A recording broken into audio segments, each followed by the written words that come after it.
Shalom dan salam sejahtera kepada saudara-saudari yang saya kasih di dalam nama Tuhan Yesus Kristus.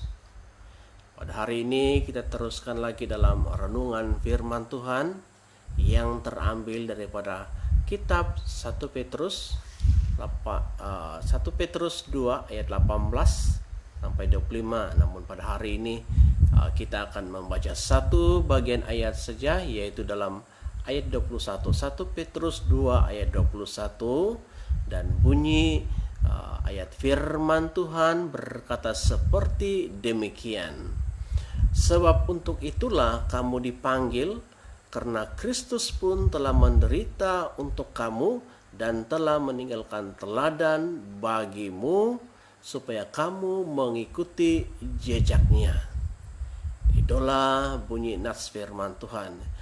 Jadi ada satu tajuk yang indah yang dapat kita pelajari, yang saya mau kongsikan kepada kita, yaitu bersikap sesuai teladan Kristus. Sekali lagi, bersikap sesuai teladan Kristus.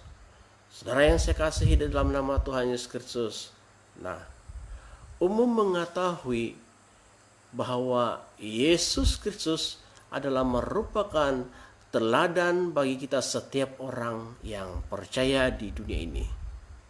Dan di antara teladan Kristus yang paling utama yang telah diberikan oleh Yesus Kristus kepada dunia ini, yang mana saat ia telah menyelesaikan tugasnya di dunia ini melalui penderitaan yang tidak seharusnya dia tanggung.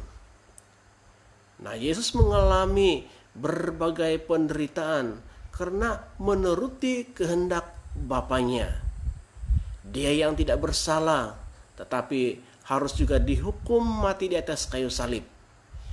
Dia yang selalu melakukan banyak kebaikan dan banyak pertolongan kepada mereka yang lemah dan tak berdaya. Tetapi ia juga rela mati di atas kayu salib bagi manusia berdosa.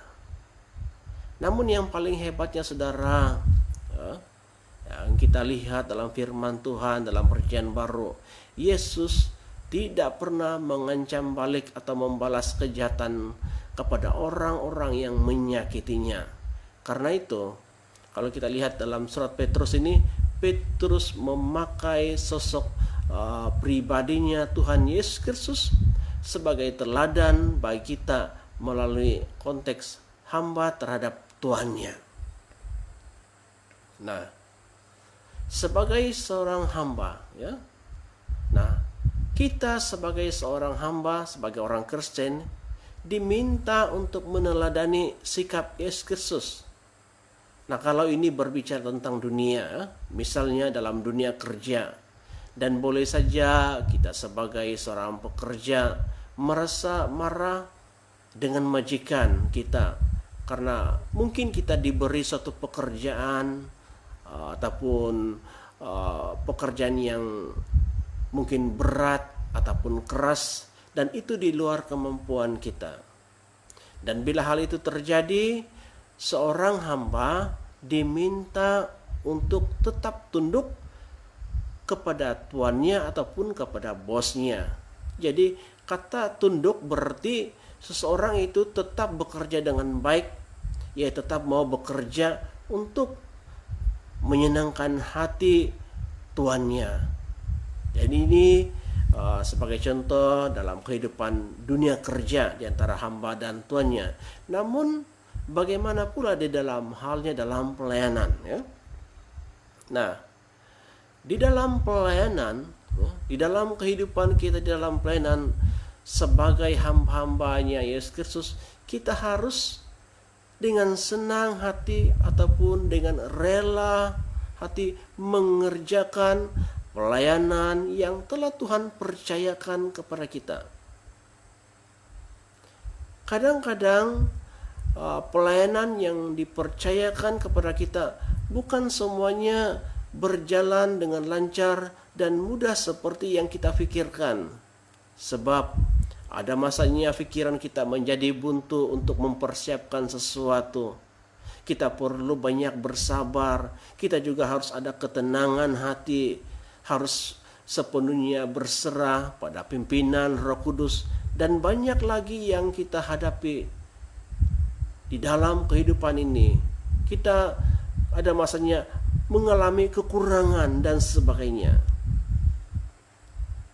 Nah, ada juga orang yang tidak dapat bertahan dalam tantangan hidupnya, himpitan-himpitan yang dia hadapi dalam pergumulan dan dalam pelayanan, bahkan karena banyaknya tekanan-tekanan yang dialami dalam kehidupannya.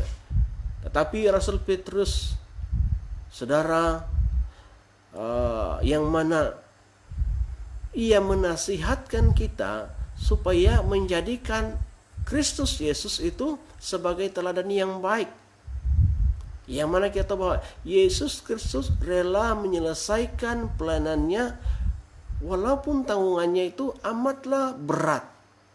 Dan hasilnya, saudara, manusia yang berdosa diselamatkan oleh iman percaya di dalam namanya Yesus Kristus. Nah, saudara yang saya kasih di dalam nama Tuhan Yesus Kristus,